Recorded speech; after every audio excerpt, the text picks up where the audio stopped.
semuanya, selamat datang di podcast Inspirasi Karir.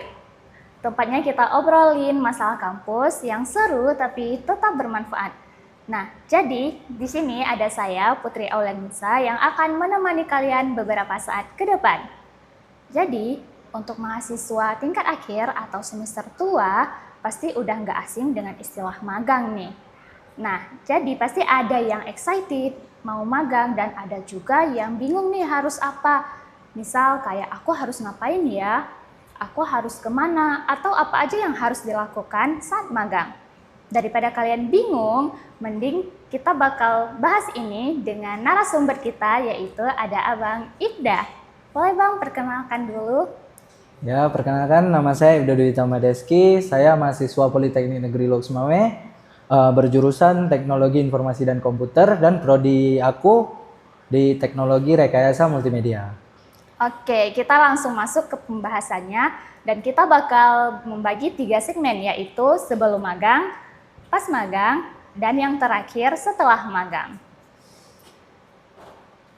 Oke, babak pertama kita mulai sebelum magang. Pasti kita udah ada nih target masuk ke instansi mana atau ke perusahaan mana. Tapi kadang kita bingung nih, apa yang harus kita lakuin. Nah, apa sih langkah awal yang harus kita lakukan untuk masuk ke instansi target kita nih Bang? Nah, ini pertanyaan yang bagus ya. Untuk langkah awal kita perlu untuk menyurvei tempat. Oke. Dan cari informasi tentang perusahaan yang ingin kita lempar lamaran magang kita. Berarti kita harus cepet nih. Nah, itu dia, kita harus cepat dibandingkan orang lain. Nah, ini kan perusahaan ini dia punya kuota terbatas ya. Iya, benar sekali. Jadi siapa cepat dia dapat. Benar sekali. Terutama kita kan berlomba-lomba juga sama teman-teman yang lain. Iya, betul. Terkadang kita kan udah terpacu sama cepatnya nih. Dan ada yang buat asal-asalan karena mengejar waktu. Bagaimana sih caranya biar kita berkas-berkasnya itu enggak berantakan dan enggak asal-asalan? Nah, ini dia beberapa tips untuk supaya kita nggak asal-asalan ya untuk lempar lamaran Ya, ke benar. perusahaan atau industri. Yang pertama kita harus menyiapkan CV. CV untuk pembuatan CV ini teman-teman udah pada tahu lah ya. Iya, pembuatan betul. CV. Terus kita harus melihat apa yang industri itu inginkan. Apakah sesuai dengan skill yang kita miliki atau tidak. Nah, Oke, berarti kalian jangan harus asal-asalan pilih juga. menyiapkan berkas-berkas itu. Oke. Nah, sekarang kita masuk ke babak kedua, yaitu pas saat magang ya. Nah, katakanlah kita udah diterima nih di perusahaan itu. Apa sih yang harus kita lakukan? Atau ada nggak cerita menarik saat abang lagi magang gitu? Satu-satu dulu nih ya. Oke. Dari mana dulu Kak?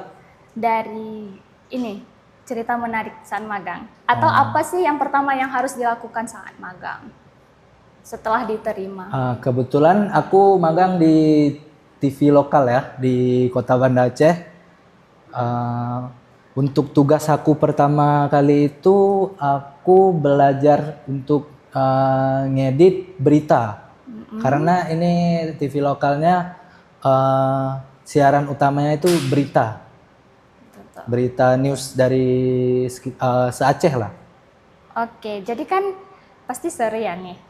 Berarti kalau kita kerjanya bagus, nanti bakal dikasih kepercayaan sama atasan. Biasanya minggu-minggu awal kan kita belum terlihat nih kerja kita gimana. Iya. Apa sih tipsnya Bang biar atasan lihat, wah dia nih bagus banget nih kerjanya gitu. Nah, balik lagi ke yang tadi ya, kan kita harus survei dulu tuh perusahaan yang atau industri yang ingin kita lempar lamaran. Iya, benar. Berarti kan kita sudah punya basic skill untuk menyatu dengan aktivitas di industri dong. Oh iya, betul-betul. Tentunya untuk basic kita udah pasti ngerti ya. Paling untuk pengeditan di bagian ciri khas dari perusahaannya untuk menguatkan. Berarti kita enggak jadi mahasiswa pasif, tapi kita harus terdorong untuk mencari tahu gitu. Iya. Oke. di perusahaan tertentu itu biasa ada etika dasar yang harus dipelajari nggak sih? Misalnya kantor terhadap anak magang. Oh, ada dong. Pasti kan kita sebelum pergi untuk dilepas magang dari universitas atau kampus ya, Ya. kita pasti dikasih pembekalan sama dosen terkait. Oh ya, benar-benar. Oke, ada nggak Bang cerita menarik Abang selama di magang nih? Untuk cerita menarik ada 2 kali. Oke, boleh mungkin diceritain. Untuk yang pertama itu kami diajak untuk live stream dalam event Maulid di lapangan, live stream langsung, siaran langsung. Banget dong. Iya. Terus ada lagi nggak misalnya cerita yang lebih menarik? Yang lebih menarik paling ini tentang live stream tentang pertambangan di Aceh. Itu kami yang live stream. Itu biasa kalau live streaming itu kita harus ngapain? Ada disuruh ngapain gitu? Ada pekerjaan khusus yang harus dilakukan? Nah, aku kan jadi ini magang berdua ya sama teman. Iya. Jadi kami dibagiin tugas. Temanku ini untuk bagian kameramen, kameramen dan audio. Nah, kebetulan aku di operator kamera. Bagus banget. Mungkin waktu itu dengar-dengar kan kita lagi ada kejadian banjir nih. Mungkin gimana tuh waktu masa-masa kalian magang itu? Alhamdulillahnya karena kami di Banda Aceh waktu itu Banda Aceh nggak terkena dampak ya banjir. Paling pemadaman listrik doang. Wah, menarik sekali. Cerita menarik waktu itu ada temanku yang untungnya bisa pulang. Gimana tuh? Bisa pulang. Pas dia lewat jembatannya baru putus. Berarti abang pulang udah putus jembatannya? Gimana dong? Nggak sempat pulang kami ceritanya. Jadi kami nggak sempat pulang, jembatannya udah putus. Jadi kami ya di sana, walaupun siap magang. Apalagi nih. Oke. Jadi kita nih bakal bahas masalah tips-tips apa yang harus dipelajari untuk mahasiswa-mahasiswa magang ke depannya.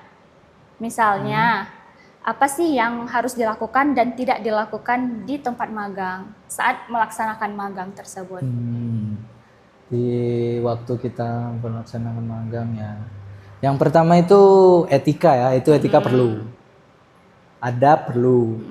Nah, terus kita jangan males-malesan ya. Iya.